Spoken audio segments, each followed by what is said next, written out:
How many drivers does a buggy have? One. So let's just say I'm driving this buggy, and if you fix your attitude, you can ride along with me. Remember that time David Lynch made a love letter to Los Angeles that was actually a nightmare about everything wrong with the place? Mulholland Drive arrived in 2001 with Naomi Watts playing Betty Elms, a bright-eyed actress who arrives in Hollywood and discovers Rita, played by Laura Harring, wandering with amnesia after a car crash on Mulholland Drive. Together, they try to uncover Rita's identity, while director Adam Kesher, played by Justin Theroux, battles mysterious forces trying to control his film. But halfway through, the film fractures. The dream collapses into a darker reality where nothing is what it seemed.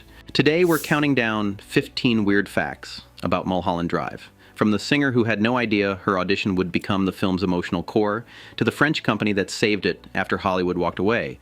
Stick around for number one, the clues the director gave to solve the film's mystery, but then sent lawyers after someone who actually tried. But before we dive in, hit like and subscribe to remember that time for more behind-the-scenes deep dives into the films that we can never forget. Now let's get into it. Number 15. It started as a rejected TV pilot. The greatest film of the 21st century, according to multiple critics' polls, started as a TV show that never made it to air. In 1999, David Lynch shot a pilot for ABC called Mulholland Drive. Yes? May I help you? Someone is in trouble. The network had given him $7 million and told him to create the next Twin Peaks. Lynch delivered a 90-minute open-ended mystery starring Naomi Watts, Laura Harring, and Justin Theroux. ABC executives watched it and said no. Too slow, too confusing, too dark for primetime television. The pilot sat in a drawer for over a year while Lynch moved on to other projects, but the footage haunted him.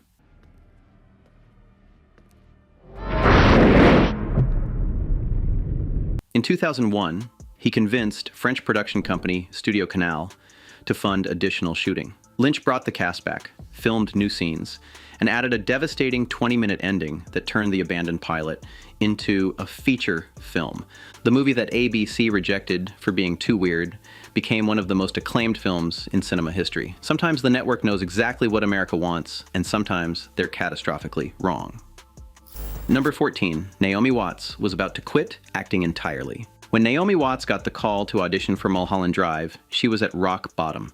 She'd been in Los Angeles for a decade, 10 years of failed auditions, broken promises, and roles that went nowhere. Her agent told her she was too intense at auditions and making casting directors uncomfortable because she was so desperate for work. Watts later described herself as deemed unhireable. I couldn't afford a place like this in a million years. Unless, of course, I'm discovered and become a movie star. Well, of course, I'd rather be known as a great actress than a movie star. In the late 1990s, she was running out of money and running out of hope. And here's the detail that nobody talks about. On a particularly bad day of auditioning, Watts was actually driving along Mulholland Drive itself. And she imagined turning the wheel and going over the edge to her death.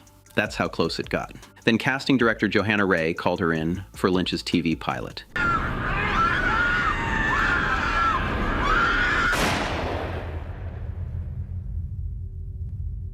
Lynch had a different casting method. He chose actors based on their headshots and then just talked to them. No reading scenes, no performing.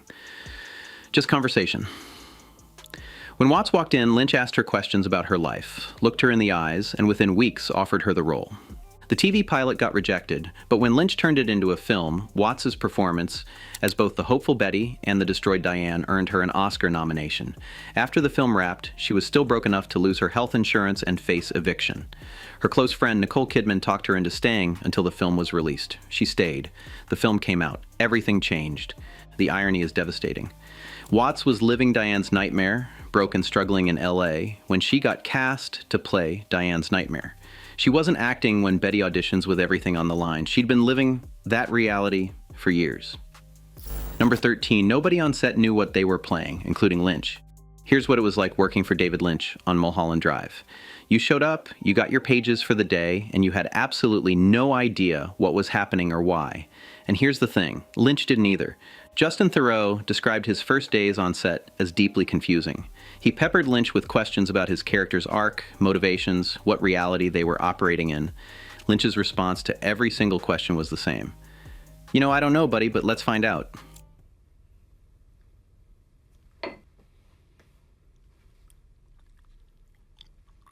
He wasn't being cagey, he was genuinely discovering the film as he made it, working intuitively, following ideas, letting the story reveal itself in the editing room later. The actors were just as lost as the characters. And somehow that confusion, that genuine disorientation, made the performances more authentic. You can't fake not knowing what's real when you actually don't know what's real. Laura Harring later said she played 3 different versions of her character and didn't realize it until she saw the finished film. She thought she was playing Rita the Amnesiac. I don't know who I am. What do you mean? You're Rita. No, I'm not. I don't know what my name is. She had no idea about Camilla or the dream logic underneath. When Theroux finally saw the finished film at a screening, he said his brain ended up all over the back wall. The tone, the meaning, the way Lynch had assembled everything, it bore no resemblance to the experience of filming it. That's the Lynch method. Actors don't perform the film. They perform fragments. Lynch assembles the nightmare later. Number 12. Lynch secretly recorded Rebecca Del Rio's Audition.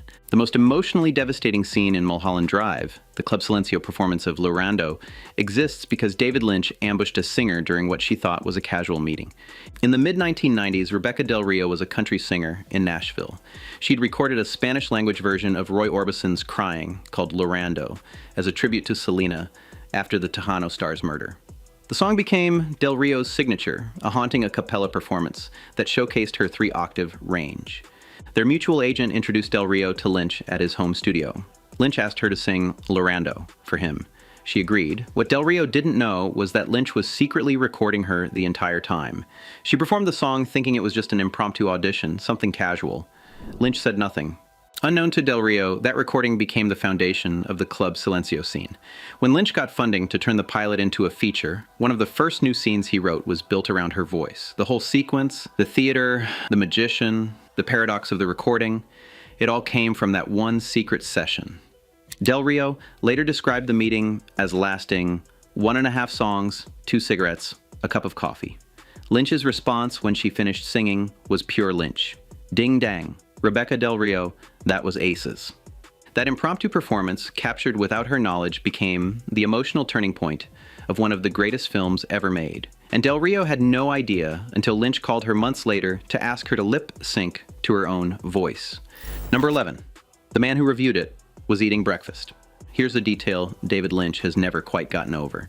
When ABC assigned an executive to evaluate his pilot, that executive watched it at 6 in the morning, standing up, eating breakfast from across the room. Lynch recounted this in interviews with visible bewilderment years later, still unable to process it. The person holding the fate of his project in their hands couldn't be bothered to sit down. They were shuffling papers, having coffee, probably already thinking about their next meeting, while one of the most visually intricate things Lynch had ever made played on a monitor in their peripheral vision. After a few minutes, the executive turned the volume down. Too boring.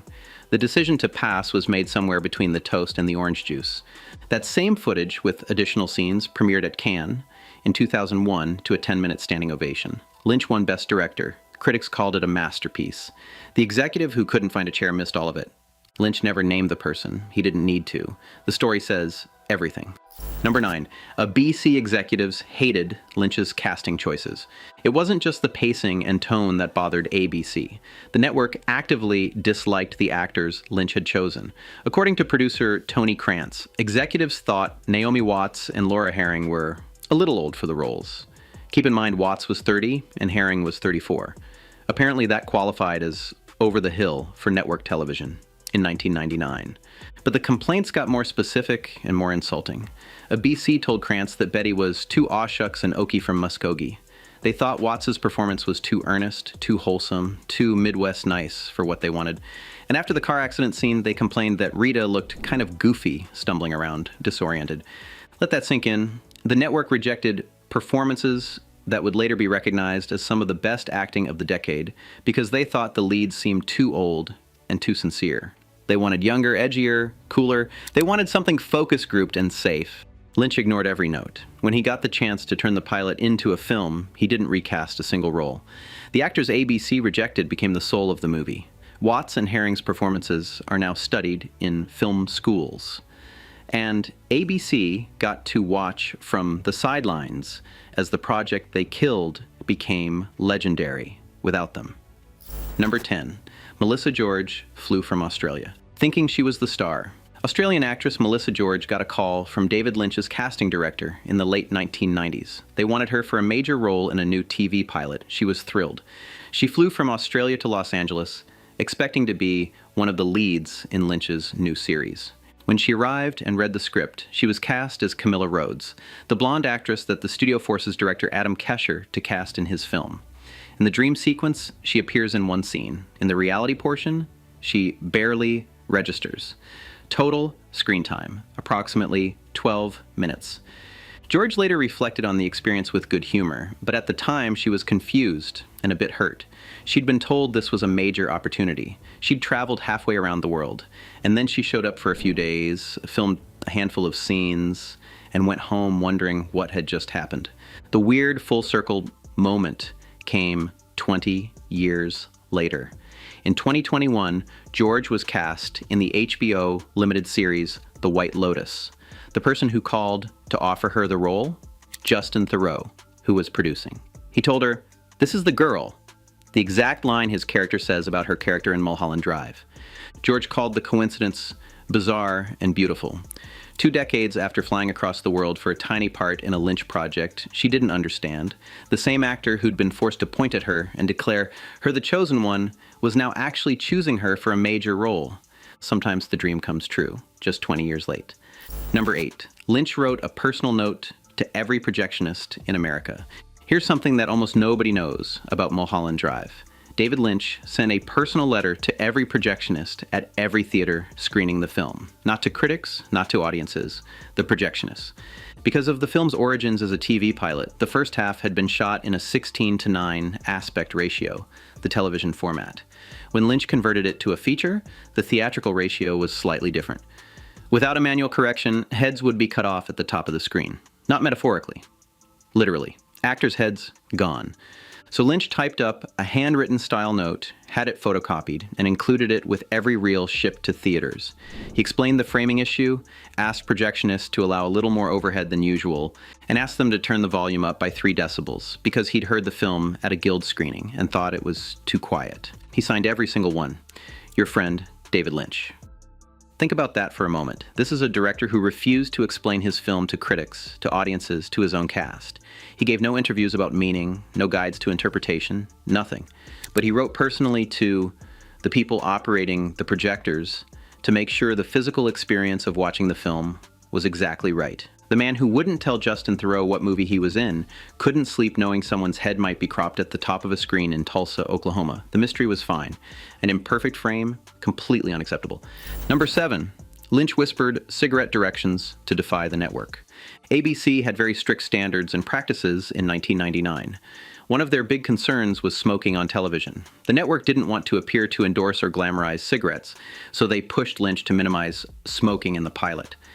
Lynch hated this. He loved cigarettes as a visual and thematic element. The act of smoking, the ritual of it, the way it punctuates scenes and reveals character. He wasn't about to let network censors dictate his aesthetic. So Lynch made script changes to satisfy ABC's notes. He reduced smoking in certain scenes, adjusted the blocking. The executives thought they'd won. Then, in a later scene with Justin Theroux, Lynch leaned in close while cameras were being set up. He whispered to Theroux, just loud enough for Theroux to hear, but quiet enough that network executives standing nearby couldn't catch it. Take a really big drag. Love that cigarette. Theroux did exactly as directed. The scene stayed in. A BC either didn't notice or didn't care enough to fight about it during post-production. And Lynch got his small victory, his little rebellion against corporate control of his art. It's such a perfect microcosm of the film's themes. Forces trying to control the creative vision. The artist finding ways to subvert and resist. The cigarette becomes a symbol of autonomy, of refusing to comply. Lynch couldn't save the TV series, but he could make damn sure Adam Kesher enjoyed that smoke. Number 6, France paid to finish it, after Hollywood said no. After ABC killed the pilot, David Lynch tried to shop Mulholland Drive to other American networks and studios. He pitched it as a feature film, showed the existing footage, explained his vision for the additional scenes that would close the narrative. Hollywood passed. Every single studio and financier in Los Angeles looked at the 90 minutes of footage and said, no thanks. Too weird, too uncommercial, too Lynch. Nobody wanted to put money into a movie that couldn't be explained in a log line and didn't have a happy ending. Then the French stepped in. Studio Canal, the film production and distribution company owned by Vivendi, saw what American executives couldn't. They recognized the footage as the foundation of something extraordinary. They paid ABC roughly $7 million for the rights to the existing pilot material, then gave Lynch a few million more to film the additional scenes that would transform it into a feature. The budget came to around $14 million total. Sets had to be reconstructed. Actors had to be recalled from other projects. But Studio Canal believed in the film when no one in Hollywood would touch it. The result was a financial disappointment by studio standards, around $20 million worldwide. But it became a critical phenomenon. It won Lynch the Best Director award at Cannes. It landed on countless Best of the Decade lists. It's now regularly ranked as one of the greatest films ever made. France funded the movie that America rejected, and American critics spent the next 2 decades praising it as a masterpiece. The country that gave us the auteur theory saved one of the defining auteur films of the 21st century, because Hollywood was too scared to take the risk. Number 5, the singer performed live in a scene about fakery. Come back to Rebecca Del Rio for a moment, because what happened when it came time to actually film the Club Silencio scene is almost too perfect. Lynch asked her to do what every singer does in movies, lip sync to the pre-recorded track. Just mouth the words, let the recording do the work. Del Rio couldn't. Because I am a natural-born singer and I don't know how to lip sync, I sang along for every take of that scene, she said. Her body, her throat, her entire instrument needed to actually produce the sound. Even though the camera was only capturing the version Lynch had secretly recorded years earlier. The irony is staggering. The scene is explicitly, entirely about illusion. The magician at Club Silencio steps forward and announces, "No hay banda," there is no band. It's all a recording. Then Del Rio's character collapses mid-song, while the music keeps playing without her, proving the performance was fake all along. Nothing is real. That's the whole point. And Del Rio sang live through every single take anyway. Lynch later praised her lip sync as the best he'd ever seen. He had no idea she wasn't lip syncing. She was singing. Watch her throat in the scene. The vibrato is real. The tears are real. She is actually performing Lorando while pretending to perform Lorando in a scene about the impossibility of authentic performance. The woman couldn't fake it even when the entire scene was asking her to. Del Rio passed away in June 2025 at age 57. Less than 2 weeks before she died, she performed Lorando live at a Mulholland Drive screening. Right up until the end, she couldn't fake it. Number 4, Lynch cast the leads from headshots alone. David Lynch has a very specific casting philosophy. He doesn't care about your resume, your previous roles, or your acting training. He looks at a photograph and something either clicks or it doesn't. If it clicks, you're in. For Mulholland Drive, Lynch cast both Naomi Watts and Laura Harring based purely on their headshots. He hadn't seen any of their previous work in film or television. He didn't ask them to read scenes or perform auditions. He just looked at their photographs and knew. He brought them in separately for half-hour interviews, not auditions, conversations. He asked about their lives, their interests, their perspectives. He looked them in the eyes. That was it. Watts showed up in jeans straight from the airport. Lynch told her to come back the next day more glammed up. She did. 2 weeks later, he offered her the part. For Harring, the coincidence was almost supernatural. On the way to her first meeting with Lynch, she was involved in a minor car accident. Nothing serious, just a fender bender. She arrived at Lynch's office a bit shaken. Only later did she learn that her character would be introduced via a car accident on Mulholland Drive. Lynch saw it as fate. Harring saw it as bizarre. But the synchronicity fit perfectly with Lynch's intuitive approach to filmmaking. He trusts signs, symbols, and accidents. The universe speaks if you're paying attention. Justin Theroux also met Lynch directly after stepping off a plane. Same deal. No audition, just conversation about art and photography and life. Lynch offered him the role of Adam based on vibes and instinct. And it worked.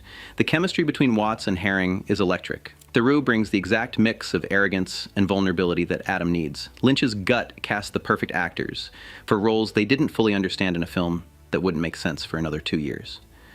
Number 3, Laura Harring's real accident predicted her character's fate. Let's dig deeper into that car accident because the synchronicity gets even stranger.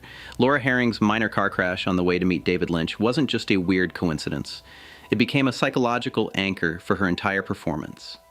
Harring arrived at the meeting rattled, adrenaline still pumping, trying to compose herself. She didn't mention the accident initially, but Lynch, with his preternatural ability to read people, sensed something. He asked her what was wrong. She told him what had just happened. Lynch listened carefully. Then they had their conversation, and he cast her.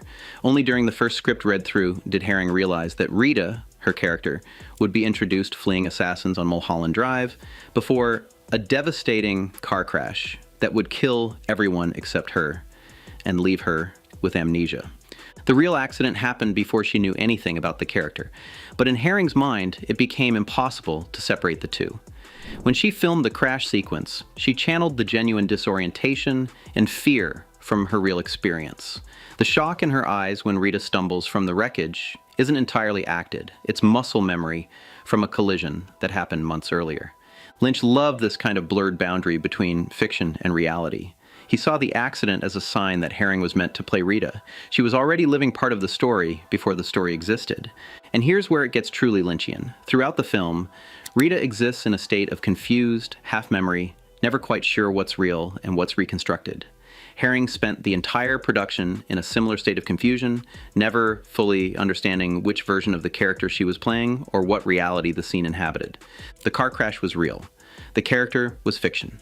But the line between them dissolved during filming, and that dissolution is visible on screen in every uncertain glance, every tentative movement, every moment where Rita seems to be remembering something that might not have happened. Number 2, Lynch gave 10 clues, then threatened legal action. Quick pause here. Which Mulholland Drive character do you relate to most? The hopeful Betty, the lost Rita, the tortured Diane, or the confused Adam? Drop it in the comments. And while you're down there, smash that like button and subscribe so you don't miss our next deep dive into the films that blur the line between dream and nightmare. David Lynch has always refused to explain his films. He believes that movies should speak for themselves, that interpretation is personal, that spelling out meaning destroys the magic. But with Mulholland Drive, he made one exception. Sort of. When the film was released on DVD, Lynch included a card titled David Lynch's 10 Clues to Unlocking This Thriller. It listed cryptic hints. Notice appearances of the red lampshade. What is felt, realized, and gathered at Club Silencio? What happens to cause the POV to change?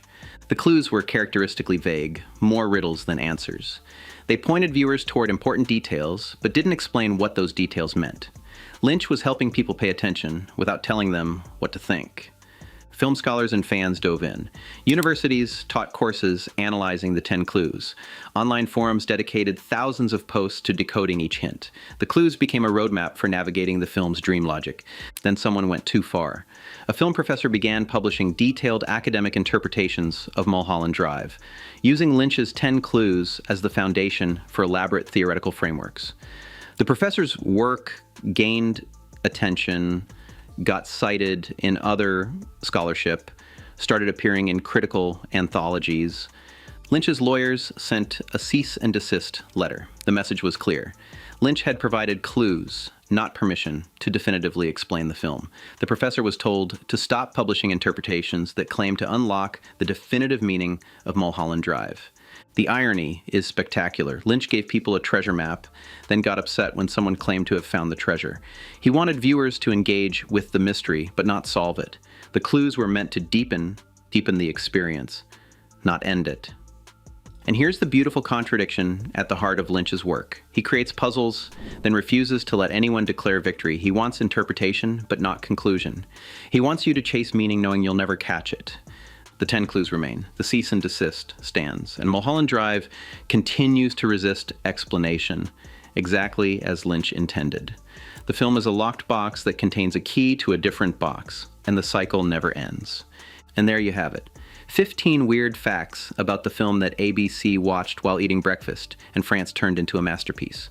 From Naomi Watts imagining going over the edge of Mulholland Drive itself, to Rebecca Del Rio singing live in a scene about fakery, to Lynch's personal notes, to Projectionists, to his legal threats against people who tried to solve his puzzle. Which fact surprised you the most? Do you think Mulholland Drive is a dream, a nightmare, or something else entirely? And have you ever figured out what's in the blue box? Let us know in the comments. Don't forget to hit like and subscribe to Remember That Time for more deep dives into the films that refuse to let us go. And share this with anyone who's ever claimed they completely understand David Lynch. Until next time, remember, no hey banda. There is no band. It's all a tape. But the illusion is perfect.